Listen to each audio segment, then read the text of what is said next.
Hi hello எல்லாருக்கும் வணக்கம். இன்றைக்கி நம்ம என்ன பார்க்க போகிறோம் அப்படின்னா, சூடான சாதத்துக்கு ஒரு ட்ரை ஃபிஷ் தொக்கு பார்க்க போகிறோம். வாழைக்கருவாடு தொக்கு. இது சிம்பிளாக குயிக்காக ரெடி ஆகக்கூடிய ஒரு தொக்கு. வாங்க எப்படி செய்யலான்றதை பார்க்கலாம். இதுக்கு தேவையான இன்க்ரீடியன்ட்ஸ் என்னென்னன்றதை பார்க்கலாம். ஃபஸ்ட்டு நான் அடுப்பில் ஒரு சட்டியை வச்சு ஹீட் பண்ணிகிட்ருக்கேன். இந்த பக்கம் பார்த்திங்கன்னா சாதம் வந்து கொதிச்சிட்ருக்கு. இதுக்கு என்னென்ன பொருள் தேவை அப்படின்னா, 2 பெரிய வெங்காயம் நீல வாக்கில் பெருசாக கட் பண்ணி வச்சுருக்கேன். 2 தக்காளி மீடியம் சைஸு நல்லா பெருசாக கட் பண்ணி வச்சுருக்கேன். 15லேருந்து ஒரு 20 பல்லுக்கு அளவுக்கு வந்து பூண்டு உரித்து வச்சுருக்கேன். கொஞ்சமாக கருவேப்பிலை. இதையே இவ்வளோ பெருசாக கட் பண்ணி வச்சுருக்கேன் அப்படின்னா, இதை வந்து நம்ம மிக்ஸி ஜாரில் போட்டு பல்ஸ் மோடில் கிரைண்ட் பண்ணி எடுத்துக்க போகிறோம். நம்ம இதையே வந்து குறைப்பாக அரைச்சி எடுத்துக்கிறோம் அப்படின்னா, நமக்கு வந்து அந்த தொக்கோட கன்சிஸ்டன்சி வந்து ரொம்ப நல்லாயிருக்கும், பார்க்க சாப்பிட்றதுக்கு நல்லாயிருக்கும். இங்கே பார்த்தீங்க அப்படின்னா கருவாடை வந்து க்ளீன் பண்ணி ஊற வச்சுருக்கேன். இப்போ இதை மிக்ஸி ஜாரில் போட்டு கிரைண்ட் பண்ணி எடுத்துகிட்டு வந்துடுறேன். இதை மாதிரி குறைப்பாக அரைச்சி எடுத்துகிட்டு வந்துடணும். இப்போ சட்டியில் எண்ணெய் காஞ்சிருச்சு. கடுகுலாம் நம்ம எதுவும் தாளிக்க தேவையில்ல. இது வந்து தொக்குன்றதுனால அதெல்லாம் எதுவுமே தேவையில்ல. இதை போட்டு வதக்கிக்கலாம்.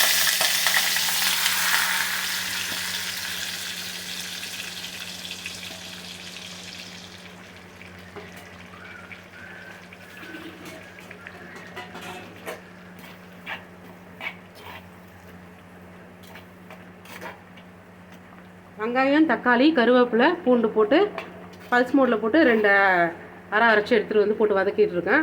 இது வதங்கிறதுக்கு கொஞ்சமாக உப்பு போட்டுக்கலாம்.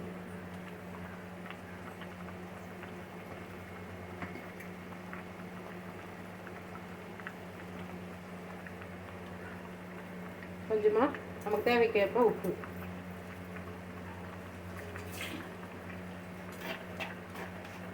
இது வதங்கிறதுக்கு எப்படியும் ஒரு 5 to 7 மினிட்ஸ் ஆகும்.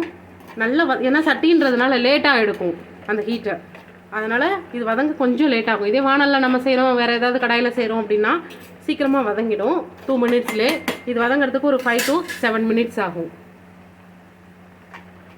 இது வதங்கட்டும், அடுத்து பார்க்கலாம். ஓகே, வதங்கிடுச்சான்னு பார்க்கலாம். நல்லா வதங்கிடுச்சு.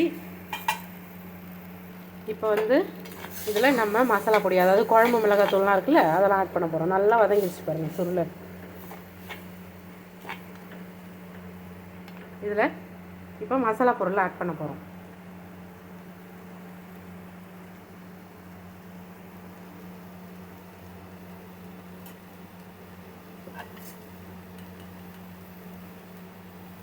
குழம்பு மிளகாத்தூள் அவங்கவுங்க காரத்துக்கு ஏற்ப போட்டுக்கோங்க. நான் வந்து ஒரு 1.5 ஸ்பூன் தான் போடுறேன். நாங்கள் காரம் அதிகமாக சாப்பிட மாட்டோம், அதனால்.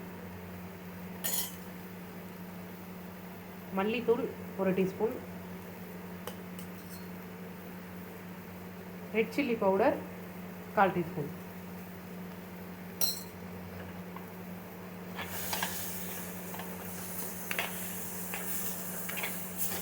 இதை ஏன் இந்த மாதிரி மிளகாத்தூள் போட்டுட்டு வதக்குறோம் அப்படின்னா, சீக்கிரமாக அது கொதிக்கும் பொழுது அந்த மிளகாத்தூளோட அந்த ஸ்மெல் சீக்கிரமாக போயிடும். அதுக்காக தான் இந்த மாதிரி வதக்குறோம். வதக்கிட்டு அதுக்கப்புறமா நம்ம தண்ணி ஆட் பண்ணிக்கலாம். அதுக்காச்சு இப்போ நம்ம தேவையான அளவு தண்ணி ஆட் பண்ண போகிறோம்.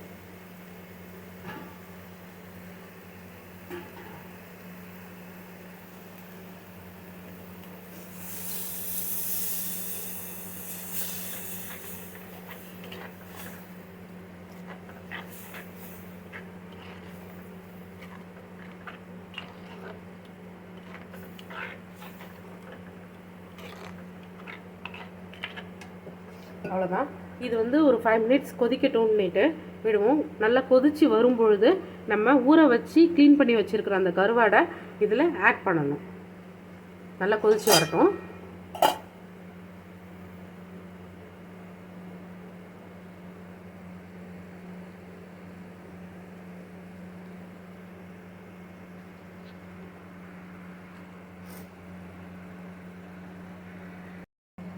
ஓகே, இப்போ எந்த அளவுக்கு குழம்பு நல்லா சுண்டி வற்றி வந்திருக்குன்னு பார்க்கலாம். நெக்ஸ்ட்டு இப்போ கருவாடை ஆட் பண்ணணும். இந்த மாதிரி நல்லா கொதித்து எண்ணெய் பிரிஞ்சு வந்திருந்தால் தான் நல்லாயிருக்கும். ஏன்னா இப்போ கருவாடை முன்னாடியே போட்டுட்டோம் அப்படின்னா குழஞ்சிடும். ஏன்னா ஊற வச்சுருக்கோம்ல நம்ம. கருவாடை முன்னாடியேவும் போடக்கூடாது. இப்போ நம்ம கருவாடை ஆட் பண்ண போகிறோம்.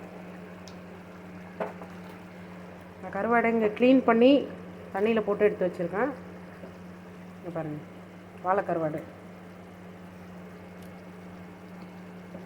இந்த மாதிரி பீஸ் பீஸாக கட்டமாக. ஏன் சட்டியில் நான் ஊற வச்சு கழுவியிருக்கேன் அப்படின்னா, இதை உரசுனீங்க அப்படின்னா இதில் இருக்கிற மண், உப்பு, இந்த மேலே ஒயிட்டாக இந்த ஸ்கின் மேலே ஒன்று இருக்கும், இது எல்லாமுமே வந்துடும், நல்லா க்ளீன் ஆகிடும் இந்த மாதிரி மண் சட்டியில் ஊற வச்சு கழுவும்போது.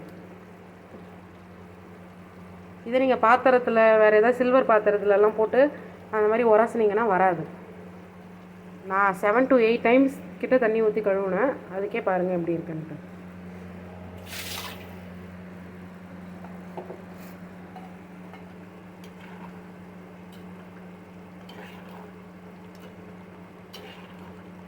இப்போ இது ஒரு 2 minutes வேகணும். 2 minutes இந்த கருவாடு வெந்துருச்சு அப்படின்னா, ஏற்கனவே நல்லா ஊறி இருக்கும், 2 minutes மட்டும் மூடி வைங்க. இது வெந்ததுக்கப்புறம் கொஞ்சமாக இதில் டேஸ்ட்டுக்கு கொஞ்சமாக புளிக்கரைசல் ஊற்றி ஒரு கொதியை விட்டு நம்ம இறக்கிட வேண்டியது தான். இது கொஞ்சம் வேகிற வரைக்கும் வெயிட் பண்ணலாம்.